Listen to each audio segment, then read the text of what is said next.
현미경 바이블 강의 시간. 오늘은 출애굽기 20장 3절 시내산 언약 10계명이란 제목을 가지고 말씀의 은혜를 함께 나누고자 합니다.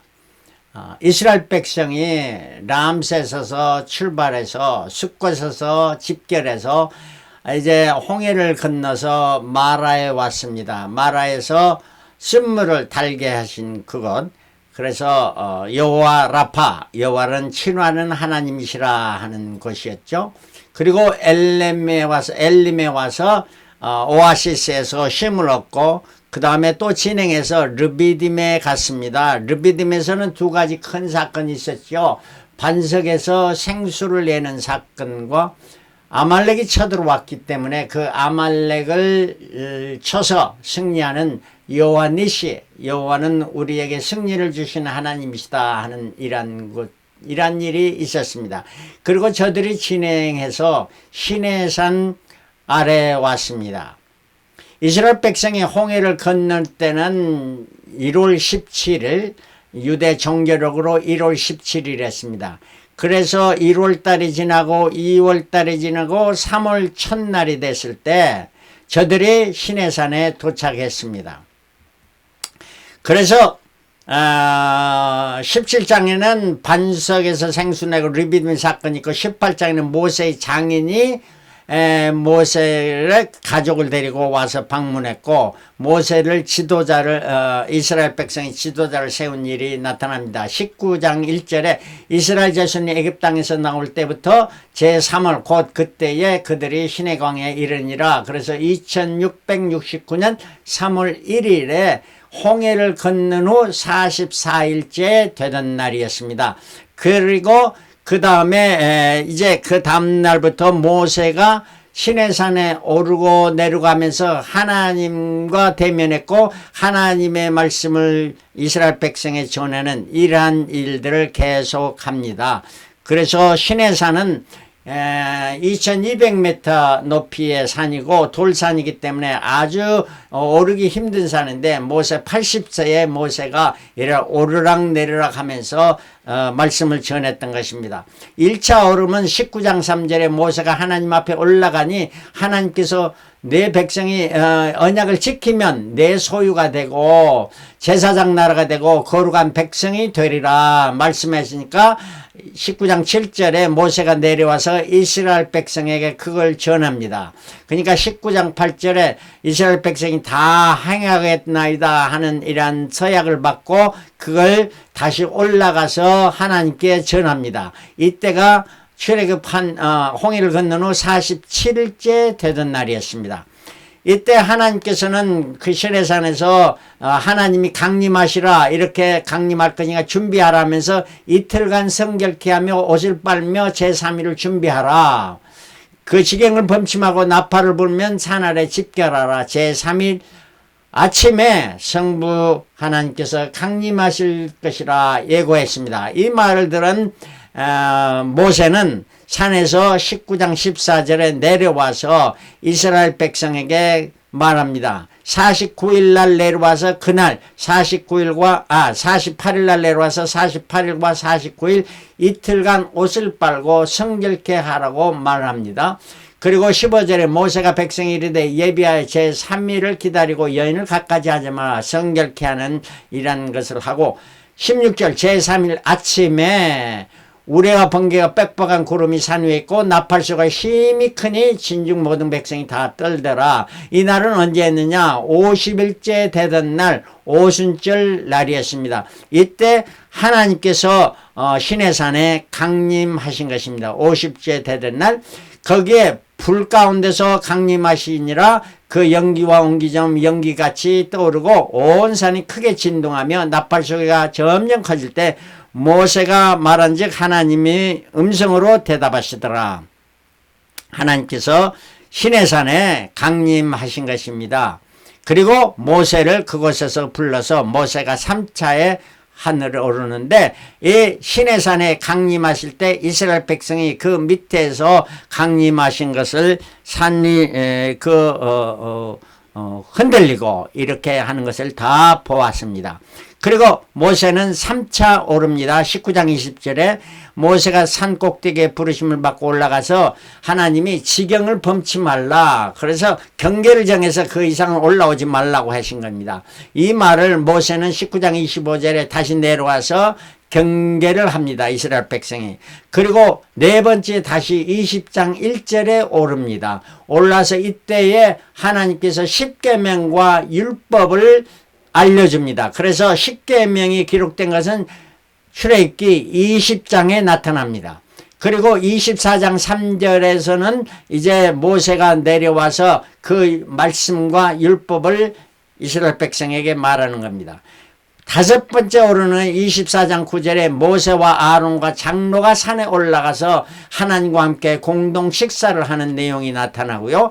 여섯 번째 모세가 오르는 것은 24장 15절에 모세가 산에 오르매 구름이 산을 가리며 여호와의 영광이 시내 산 위에 머무르고 구름이 6일 동안 산을 가리더니 제7일에 여호와께서 구름 가운데 모세를 부르시니라. 산 위에 여호와의 영광이 이스라엘 자손의 눈에 맹렬한 불같이 보였고 모세는 구름 속으로 들어가서 산 위에 올랐으며 40일 40야를 산에 있는지라. 모세가 처음 40일 동안 금식하면서 하나님과 대면하며 있었다 하는 이런 말씀입니다.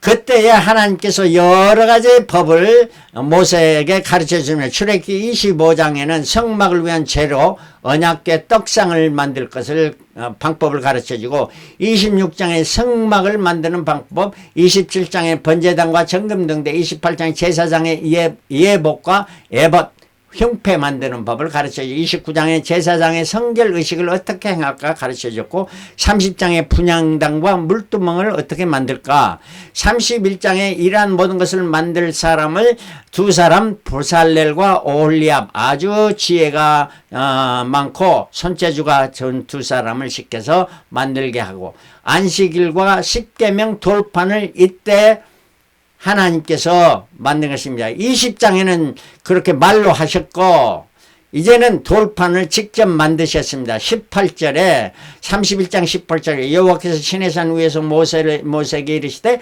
이 시기를 마칠 때에 증거판 둘을 모세에게 주시니 이는 돌판이요 하나님이 친히 쓰신 것이라. 하나님께서 친히 그곳에 쓰셔서 모세에게 두 돌판을 줬습니다. 첫 번째 돌판은 하나님과의 관계, 두 번째 돌판은 인간과의 관계, 이 두 돌판을 주었습니다. 그리고 모세가 산에서 내려왔죠. 내려오니까 이스라엘 백성들이 뭘 하고 있었어요? 금송아지 만나서 이거 우상 숭배하니까 모세가 그걸 던졌답니다. 그리고 나서 이제 또 다시 오르면서 다시 십계명을 받은 사건이 있는데 오늘은 여섯 번째 오르는 것까지 말씀하면 다음번에는 8번 올랐습니다. 마지막으로. 자, 오늘은 십계명에 대해서 말씀합니다. 십계명이 무엇인가? 십계명을 우리가 대할 때 우리에게 부담감을 가지고 어떤 억압을 주고 막 이렇게 벌을 주는 것을 생각하게 되네. 그게 아닙니다. 하나님께서 자기 백성에게 자녀들에게 알려준 축복의 약속입니다. 이렇게 나가면 내가 축복을 받는다. 인생을 어떻게 살아야 할 것을 가르쳐준 삶의 지침입니다. 하나님의 자녀들이 인생길에서 행복을 누리는 행복된 삶의 비결을 가르쳐주는 거예요. 그러므로 십계명은 언약의 축복입니다. 왜 그러냐? 20장 6절 나를 사랑하고 내 계명을 지키는 자에게 1000대까지 은혜를 베푸는 몇 대까지? 1000대 3, 4대가 아니고 1000대까지 베푼다. 여러분 가장 귀한 축복이 뭡니까? 축복이 하면 첫 번째는 건강, 무엇보다 건강이 제일이다 하는 건강. 그 다음에 뭐예요? 재물이죠. 물질. 그 다음에 또 뭡니까? 건강한 물질이 있으면 그 다음에 바라는 건 뭡니까? 명예죠. 자기 이름 내는 거. 그 다음에 그것들 다 있으면 그 다음에는 통치. 내가 쥐고 흔드는 이러한 통치권. 그래서 다들 장관이나 대통령 되려고 아니면 사장 되려고 하죠. 그러나 이러한 것들 4가지 축복이 있어도 제일 마지막 축복이 없으면 남은 삶이 마지막 삶이 참 어렵고 힘든 삶입니다. 후손이 잘못되면은 그 얼마나 고통인지 다른 거 다 있어도 후손 잘못되면 고통이 심합니다. 그래서 제일 큰 축복은 말년에 좋으려면 후손이 잘 돼야 돼요. 그렇죠? 여러분 다 후손이 잘 때는 축복을 받아야 되겠습니다. 그러려면 어떻게 해야 되냐? 10계명 하나님의 말씀 율법을 잘 준행하라 하는 거예요. 이게 축복의 비결입니다. 자, 그러면 10계명을 우리가 생각해 봅시다. 첫 번째 계명, 다른 신을 두지 말라. 너는 나 외에 다른 신을 내게 있지 말지니라. 하나님은 어떤 분이냐? 창조주이십니다. 그리고 우리는 그의 피조물입니다. 하나님은 세상의 모든 것을 통치하고 주관하시고 섭리하신 분이 다스리신 분이시요.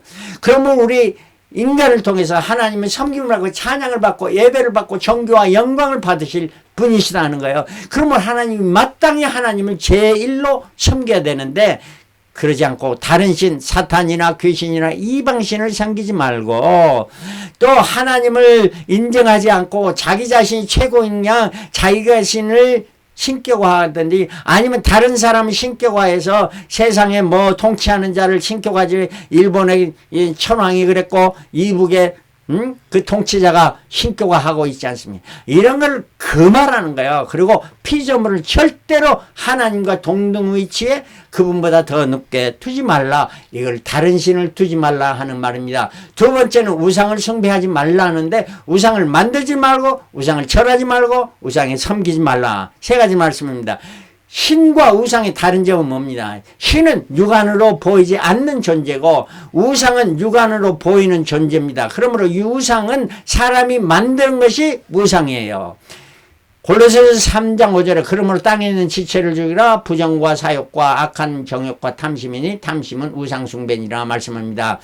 여러분들의 우상이 될 수 있는 것들이 뭡니까? 첫 번째는 건강입니다. 내 건강이 하나님보다 더 귀중하게 생각하면 이것이 우상이 되는 거예요. 그 다음에 물질, 재물, 돈 하면 돈을 쫓아가면은 이게 우상이 되는 거고, 내 명예, 내 이름 내리라 하는 거, 그 다음에 내 권력, 이것들이 다 우상이 되고, 제일 또 우상이 될 수 있는 가능성이 있는 게 자녀예요.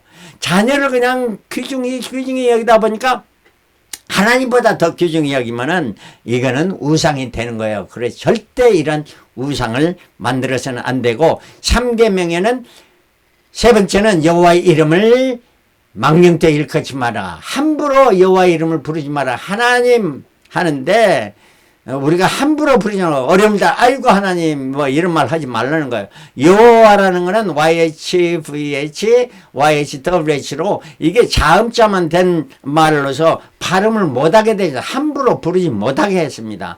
그리고 지저스 할 때 우리가 영어로는 지저스인데요. 아주 존귀한 이름입니다. 우리 구세주시잖아요. 그리스도.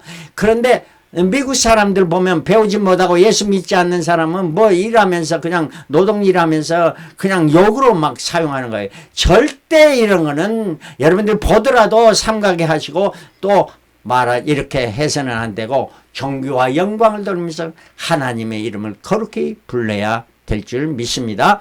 자, 넷째 번째 계명, 안식일을 거룩히 지키라. 안식일을 기억하여 거룩히 지키라. 안식일에 하나님의 교제를 통해서 쉼을 얻고, 쉼을 뭡니까? 힘을 얻고 그 힘으로 나가서 일하라는 거예요. 사람은 여섯째 날 마지막 시간에 창조했기 때문에 쉬는 것이 먼저였습니다. 그러나 하나님은 창조하시고 쉬셨죠. 그리고 우리 인간은 쉬어야만 일을 할 수 있는 거죠. 그래서 신약에 와서 일주일은 첫날입니다. 첫날은 뭐 하는 거예요?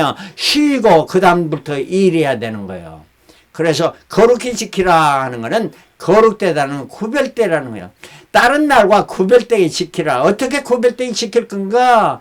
교회에 나가서 공공예배에 참석해서 하나님께 감사와 찬송과 정규와 영광을 돌리고 예배하면서 또 하나님의 말씀을 설교를 통해서 듣고 내 자신 깨달음을 받고 더 거룩한 삶을 살아가면서 성도들과 아름다운 교제를 하는 음식을 나누는 이러한 일을 해야 되겠고, 그날에 또 예배 끝났다 다 됐다고 하지 말고 오락을 즐기지 않고 전도와 선한 사업을 하도록 하는 것이 구별되게 지키는 것입니다. 자, 그 다음에 다섯 번째, 내 부모를 공경하라. 첫 번째부터 네 번째는 하나님과의 관계입니다. 그러나 다섯 번째부터 인간과의 관계에서 제일 첫 번째 계명이 바로 부모를 공경하라. 그러면 내 생명이 길리라 했는데 에베소 6장 1절부터는 자녀들아 너희 부모를 주 안에서 순종하라 이것이 옳으니라. 순종하라. 내 아버지와 어머니를 공경하라. 순종과 공경은 순종하는 하신 말씀을 잘 따라서 행하면 순종입니다. 그러나 공경은 그 단계를 넘어서서 그 부모를 기쁘게 하며 부모에게 잘 섬기는 것이 공경입니다. 그렇게 하면은 약속 있는 첫 계명이니 이는 내가 잘 떼고 땅에서 장수하라. 잘 떼는 것과 장수하는 게 이게 둘 합해져야 참 복입니다. 잘 떼는데 장수 못하면 이거 복이 안 되죠. 그러나 잘 못 떼고 장수하면 어땠습니까? 병들어서 병실에서 누워서 그냥 오래오래 사는 거 이게 기쁨이 축복이 아니고 고통인 것입니다. 그러므로 잠언 23장 20으로 내 부모를 즐겁게 하며 내 낳은 어미를 기쁘게 하라. 그러면 땅에서 잘 떼고 장수한다. 이런 복을 누리게 된다는 말씀입니다. 여섯 번째 계명은 살인하지 말지니라. 인간이 인간에 대한 최대의 악한 행위가 살인입니다. 부지나 방종이나 증오나 분노나 원한을 통해서 남의 생명을 끊게 되느냐 아니면 남을 상해하는 피를 흘리게 하는 이런 행위는 큰 죄악입니다. 생명은 하나님께 속한 것이니 자살도 살인에 속하는 것입니다. 레위기 17장 11절 육체의 생명은 피에 있습니다. 그러면 남의 생명 남에게 피를 흘리게 하는 것은 이걸 삼가야 하는 것이고 요한 1서 3장 15절 그 형제를 미워하는 자마다 살인하는지 살인하는 자는 마다 영생이 그 속에 거하지 아니하는 것을 너희가 아는 바라. 미워하면은 칭호를 가지고 칭호를 하면 행동에 나타나는 것이 바로 사진이라 하는 것입니다. 일곱 번째 간음하지 말라. 간음은 정상적인 부부관계를 떠나 다른 사람과 성적인 관계를 가집니다. 이 죄가 살인보다 다음으로 큰 죄가 되는 것은 이 간음은 마태복음 19장 6절 이러한 적 이제 둘이 아니요 한 몸이니 그러므로 하나님이 짝 지어주신 것을 사람이 나누지 못할지니라. 우리가 그리스도인은 우리가 내가 좋아서 너와 결혼했다 하는 것이 아니고 하나님께서 짝 지어주신 것인가 너희가 스스로 이게 나누지 못한다 하는 말입니다. 그러므로 간음은 사람 가정을 파괴하고 교회를 파괴합니다. 또 그 간음을 통해서 불륜의 자녀를 가져오게 되면 그 불륜의 자녀를 낳게 되면 그 자녀도 불행할 뿐만 아니라 그 가정에 파탄을 가져오는 일을 많이 가져오게 됩니다. 레위기 20장 10절에 이웃의 아내와 간음하는 자는 그 간부와 음부를 반드시 죽일지니라 돌로 쳐 죽이라고 말합니다. 마태복음 5장 28절 여자를 보고 음욕을 품는 자마다 이미 간음합니다. 이렇게 예수님께서 말씀하시는 것입니다. 다음으로는 여덟째 계명 도적질을 하지 말라. 도적질은 남의 소유물을 상대의 허락 없이 자기 소유물로 만드는 행위입니다. 그래서 출애굽기 22장 4절에 도적질한 것이 살아 그 손에 있으면 소나 나귀나 양을 물어하고 갑절을 배상하라. 그 배를 배상하고 22절 3절에 도적은 반드시 배상할 것이나 배상할 것이 없으면 그 몸을 팔아 그 도적한 것을 배상하라. 자기 몸 팔아서 배상하라는 거예요. 22장 1절에는 사람이 소나 양을 도적질하여 잡거나 팔면 그는 소 하나에 소 5을 갖고 5배를 더해서 갚으라는 거고 양 하나에는 양을 4배를 더해서 갚으라는 거예요. 그리고 말라기 3장 8절에 사람이 어찌 하나님의 것을 도적질하겠느냐. 하나님의 것을 도적질하는 게 뭐냐. 11조와 허물이다. 하나님의 바쳐야 될 것을 내가 바치지 않을 때 그는 하나님 것을 도적질하는 것이다. 그러므로 도적질하지 않은 이러한 청결한 삶을 살아야 되겠죠. 그 다음에 900년 거짓 증거하지 말라. 거짓말은 사실이 아닌 말을 하여 상대에게 피해를 주거나 자신에게 유익이 되리라고 생각해서 말로 행하는 악한 행위입니다. 요한일서 1장 10절에 만일 우리가 범죄하지 아니하였다면 하나님을 거짓말하는 자로 만드는 것이니 또한 그의 말씀이 우리 속에 있지 아니하니라. 나는 죄 짓지 않았다. 죄를 짓고도 짓지 않았다 하면은 하나님을 속이고 자신을 속인 것이고 하나님의 말씀이 우리 속에 있지 않다는 말이고 요한일서 2장 22절에 거짓말하는 자는 누구뇨? 예수께서 그리스도이심을 부인하는 자가 아니뇨. 그러니까 예수 믿지 않고 예수가 그리스도 아니시다는 걸 말하는 자는 다 거짓말하는, 이러한 자는 어떻게 되냐? 거짓말하는 자는 불과 용으로 타는 못에 참여하리니 이것이 둘째 사망이라. 또 아버지와 아들을 부인하는 자, 그러니까 하나님과 그 아들 예수 그리스도를 부인하는 적그리스도다 하는 이런 말씀을, 엄한 말씀을 해주고 계십니다. 십계명은 내 이웃을 탐내지 말라. 내 이웃을 탐내지 말라는 건, 탐나라는 covet라는 게 do not covet. 탐심은 모든 악의 근원이 됩니다. 그 탐심을 버리려면 비교의식을 버려야 돼요. 항상 이웃집 잔디가 더 예뻐 보입니다.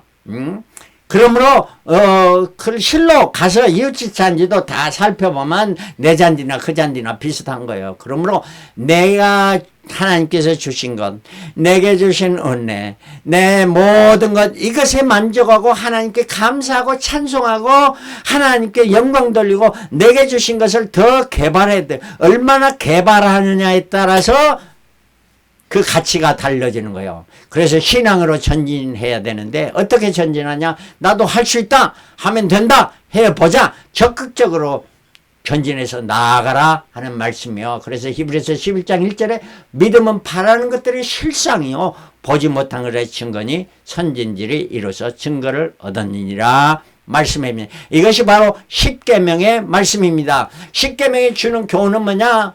하지 말라 하라는 걸로 되어 있습니다. 또 1계명부터 4계명은 하나님과 관계를 말해주고 있습니다.